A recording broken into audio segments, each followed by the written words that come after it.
So I have the pleasure now of introducing Dr. Tom Deans. Um, Tom is a author of Every Family Business, the best-selling family business book of all time, selected by the New York Times as one of the top 10 business book owners. Business owners should read, sorry about that, with over 1 million copies sold in more than 100 countries. And I just need to know, did you really translate every book? That would not happen. No. He's a frequent lecturer, public lectures, seminars. He's delivered more than 100 speeches in 26 countries. Previously, he was the CEO of a large multinational family business, and it's the core of what this is about. He has worked in government relations and has been the president of a railway. Can't wait to hear that. Tom has been featured in numerous magazines and journals. He's a frequent speaker on CNBC, Moneyline, and BNN. He's highly sought after in international public speaking on succession planning, wealth management, and philanthropic giving. With his family selling businesses for more than $100 million, prepare to unlearn everything you thought you knew about business succession planning. Tom, take it away. Hey, thanks, Corey. Hey, listen, I'm really honored to be here. And I always like to make it very clear right out of the gate that, I am not a consultant. So if anyone on this call hears something and they find it really fascinating and compelling and they want more, yeah, don't call me. Call you guys, call the sponsors. I truly am a thought leader in the purest sense of the word. I've studied this issue. First of all, I was a CEO of a family business, so I've lived it. Then I wrote a book about that experience, and now I speak on the subject.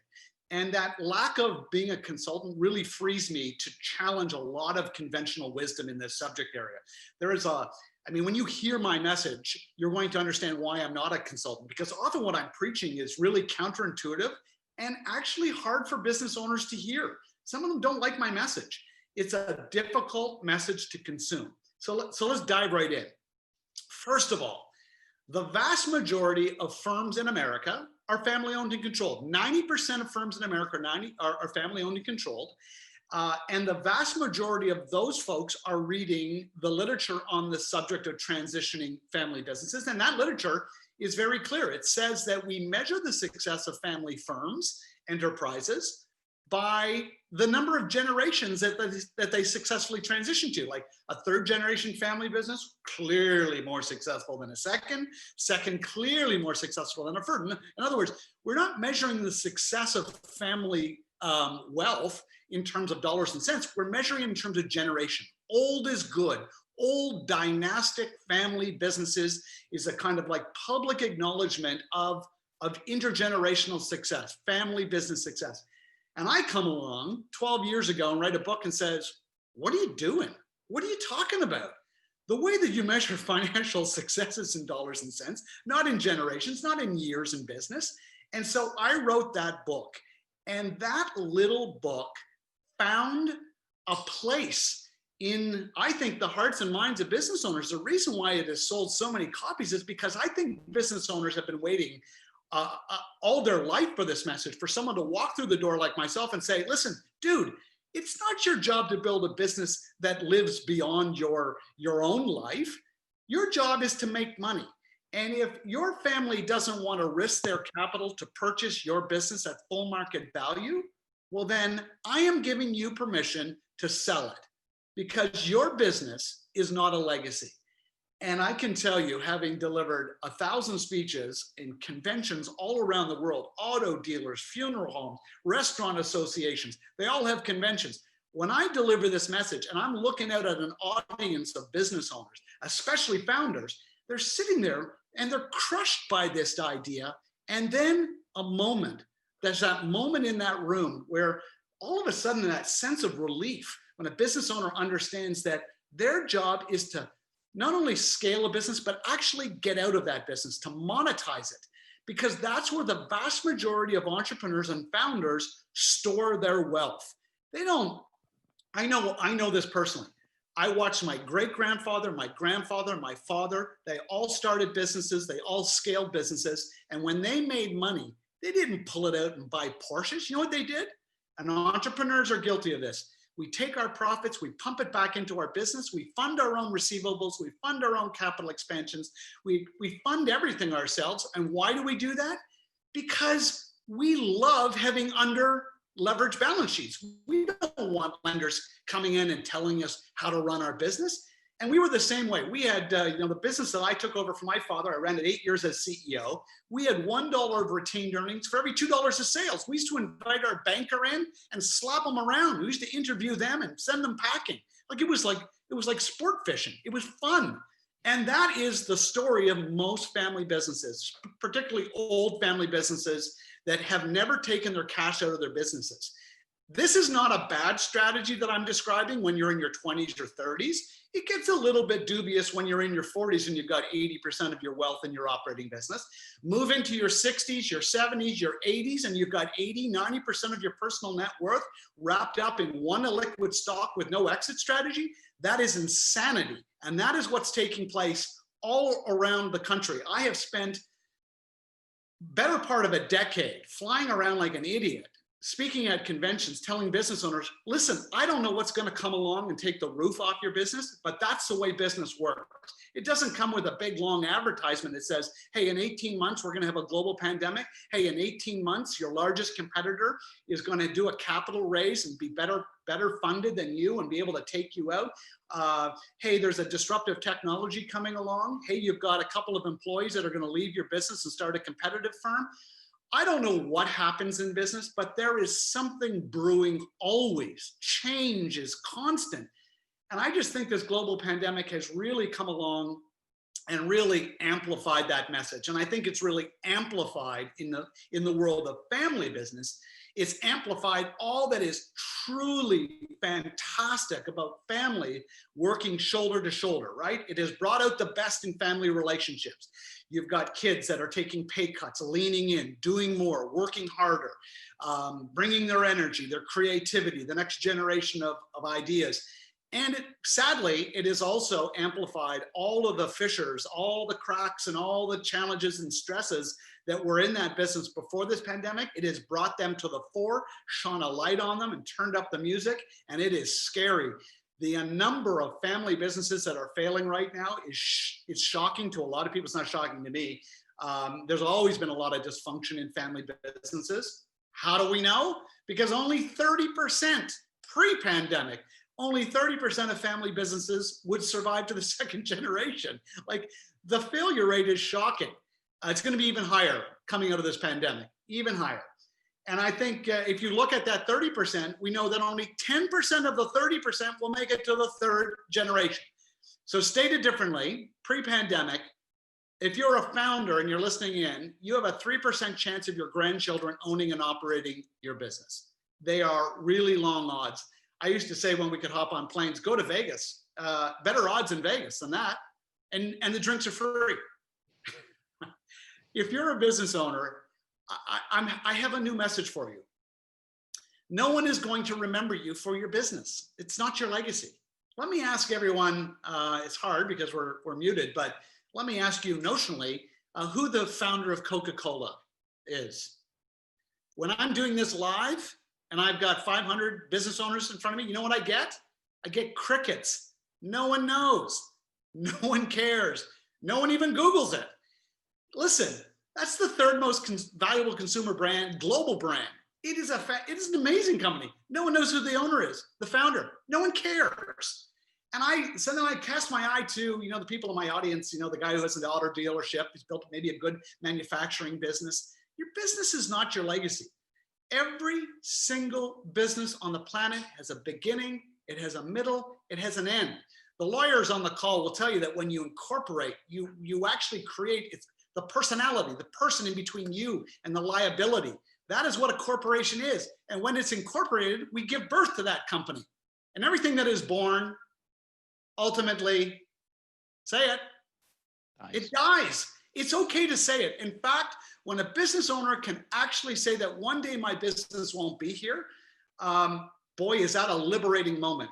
When a business owner knows that their job is actually to create wealth in today, and to maximize that wealth, to monetize that wealth, it is so much easier to transition cash than it is an operating business to next generation.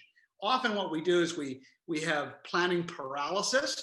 We just heard just an extraordinary presentation from Marty, who just laid out, all of these different options. And I can tell you that I know there were founders on this call today who are sitting there, and if they don't have a really great working relationship with the next gen, and have a strong sense of their commitment to that operating business, and have a strong sense of their competency and their creativity and their energy and passion for that business, you can have all the technical solutions in the world, but to set up trust and move operating businesses to the next gen, to flow through trust, that's a real problem.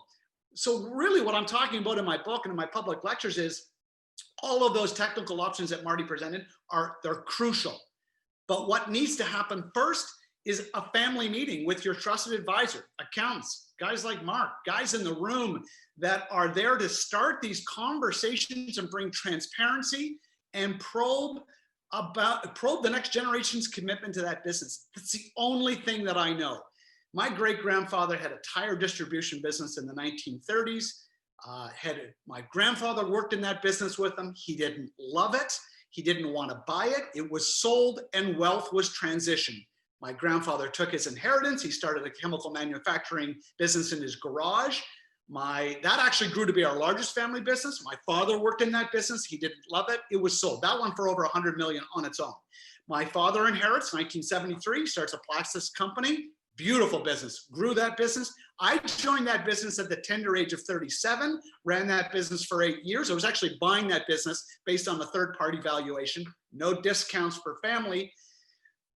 We got an unsolicited offer. We pulled the trigger and sold that business on February 8th, 2007, like 18 minutes before the capital crisis, the Great Recession. We were not that smart. Like, we were really lucky.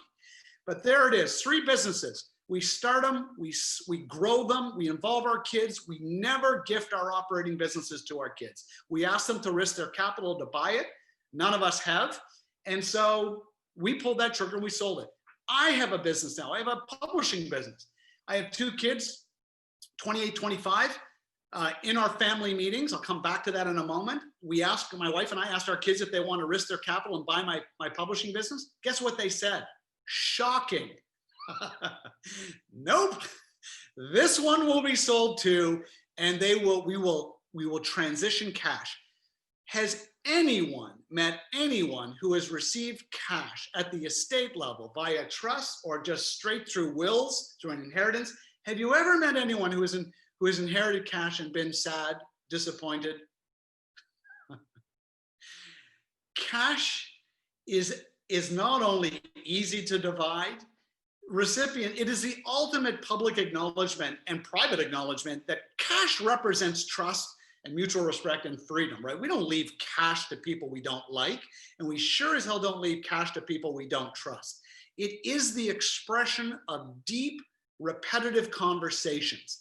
The best estate plans, especially for business owners, and it's happening, and it has happened forever. We just don't read about it. But the most successful dynastic families have always had family meetings. Not casual family meetings. They have facilitated family meetings with their trusted advisors in the room, having the conversations about what the next generation will do with that wealth. How will it transfer? They strip away the secrecy around trust. They strip away the secrecy around wills, and they prepare their heirs. Why aren't we reading about that? Who wants to write a book about a highly functional family that meets 4 times a year with their advisors, sharing their wills, power of attorneys, healthcare proxies, revealing the structure of all those fantastic trusts that could be set up so that cash can flow seamlessly and tax efficiently? Who wants to read that story? What are we reading instead? Open the paper every day, you'll find a celebrity who has died without a will. 125 million Americans without a will. You're a business owner, you don't have a will? You're a business owner, you don't have a will? You have no executor. You have no one who you have empowered to act in your best interest, to actually have a list of your assets, to transition this stuff efficiently. We have nightmares. We have the courts in New York, Connecticut, and New Jersey are jam full of families fighting because there was because someone didn't want to spend a couple of grand on a will. It'll happen several hundred times today in the city. We're not talking about sophisticated planning. We're talking about half the people on this call today do not have a will.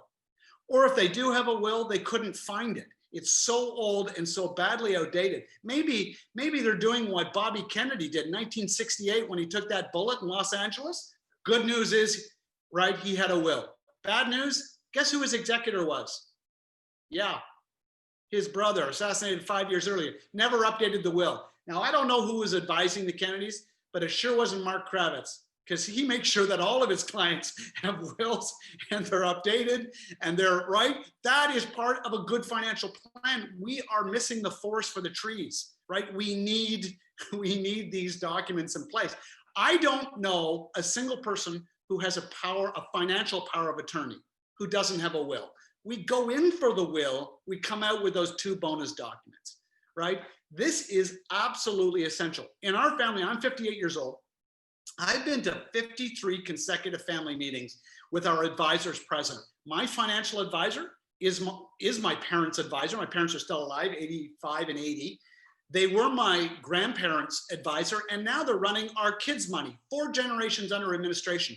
Do you know the advantages for both lawyers, accountants, and wealth advisors who have this multi-generational view of wealth? They can do their best work.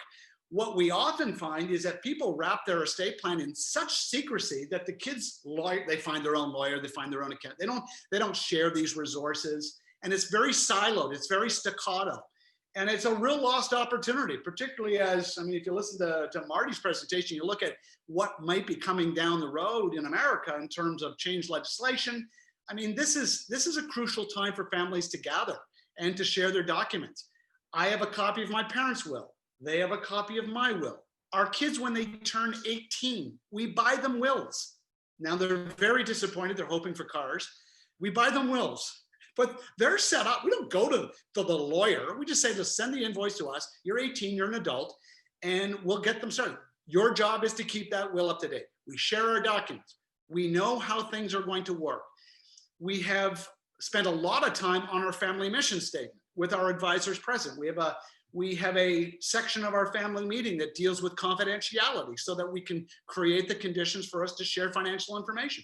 Our children know exactly how much money we have, where it's invested, how it's invested, and how it will flow to them. We just made a change to our will that made them co-executors. They have a complete list of our assets, where everything is located. And this is something we've worked incredibly hard on. I think there is a lot of business owners who have a lot of apprehension around transparency. They are worried that if their children who are in the business or outside the business know how much wealth that business owner has, the children know that I don't know, they'll head to the couch and watch reruns of Oprah. I don't know. There's a lot of worry that we're going to take away their drive, and I just think it's counterintuitive. I think we often get the families we fear. Right? We often get the families that we're worried about. And that's why we wrap our wills in secret. A lot of people have wills that will never be found. I know I spoke recently in Vegas at the Funeral Directors Convention of America. And I got to tell you right now, first of all, if you ever go to a funeral, you see those funeral directors, they got their head down and looking very sad. Yeah, I've been to their convention. They're a party animal. Those people are completely out of control. They are around death all the time. They are some of the funniest. They are very much alive. I go to that convention. I give my talk. This is before COVID. I go have dinner with the board of directors, and I got to tell you, I sat there. I could write 4 more books on the subject of estate planning, not technical books. The stories that I heard. Ground zero for all the estate planning dysfunction, it's not the lawyer's office at the reading of the will. It's well before that. It's at the funeral homes where families who are grieving are gathering, and the funeral directors have a legal obligation to ask the children for a copy of the will. And that is often the very first time that the children are finding out who the executor is, or if there is a will. And I got to tell you, watching kids go apoplectic, fighting inside the funeral home, fisticuffs, learning that only one child has been named executor and 2 have been left off, or all 7 children have been named co-executors and 6 of them live out of state, like spreader, it needs 7 signatures to cancel a phone bill, like absolute craziness. But I got to tell you, the story that shaped me the most was a story of a couple of 3 sisters that show up at a funeral home, and they learn, so dad has died a number of years earlier, now mom has died. They get to the funeral home and there's that question, and they have no will. So they say they're going to go back to mom's house, find the will. First of all, they look in all the obvious places. It's not in the safe. It's not in the desk drawer. So what do? They don't call the lawyer. They start literally disassembling the house, taking the drywall off, going through the air vents. They rip the house apart, can't find it, give up, go back to the funeral home. And then they get the question, how do you want to celebrate mom's life? No will, no executor with the legal authority to implement those final wishes. And to make a long story short, these 3 sisters have a Donnybrook over how to celebrate mom's life. And the last part of the story is they inherit, through the laws of intestacy, equal shares, no will. So the state formula is going to put them in business together. And they are now in business together. They can't speak. They can't speak because they're grieving and they've had this Donnybrook. And so the business fails because they can't meet, they can't talk. And 100 people in that small community lost their job because there was no will. Are you starting to see what estate planning is? It really is way more than who gets my stuff when I'm not here. It is really about our employees. It is about our creditors. It is about our customers. It is about when it goes well for everyone. But when we wrap this subject, our business transition planning, our estate planning and secrecy, everyone pays the price. There are business owners right now who are doing a really good job of this, who are on this call right now. Maybe they're having family meetings. They've had great repetitive conversations with their children. They have a good sense of their commitment to that business. And yet they're missing the key part. And this is crucial for everyone. You may have your house in order, but up and down your supply chain, customers and suppliers, 9 out of 10 of those firms are family owned and controlled businesses. Your business is as good as your supply chain. We're learning that in Technicolor now, aren't we? Right? You've got family businesses up and down on both sides. You're like the luncheon meat in this exit planning sandwich. And I would say it's really well worth it to do a succession planning audit of your 3 most important suppliers and 3 most important customers. I can tell you, when I was running our plastics manufacturing company, we lost one of our top 10 customers. They were awesome. Paid their bills on time, easy, fun people to work with. One day they just liquidated. Brewing below the surface was this quiet family feud, always private, family, private, not big and outrageous, quietly close their doors, done. Really a great time right now to do those audits up and down your supply chain. It's super, super important. Look, I've only got 20 minutes. I know I'm bumping into my time. One question that I think a lot of people that I often get is when they read my book, I'm a big proponent, I'm a big fan of family businesses transitioning inside family business, but I just want them sold, right? I want them sold. And in my breakout room, I was reminding a gentleman that we don't have to do this, right? There's an old expression, you can eat a cow 1 burger at a time. A lot of business owners think that their children have to come up with $10 million in one fell swoop.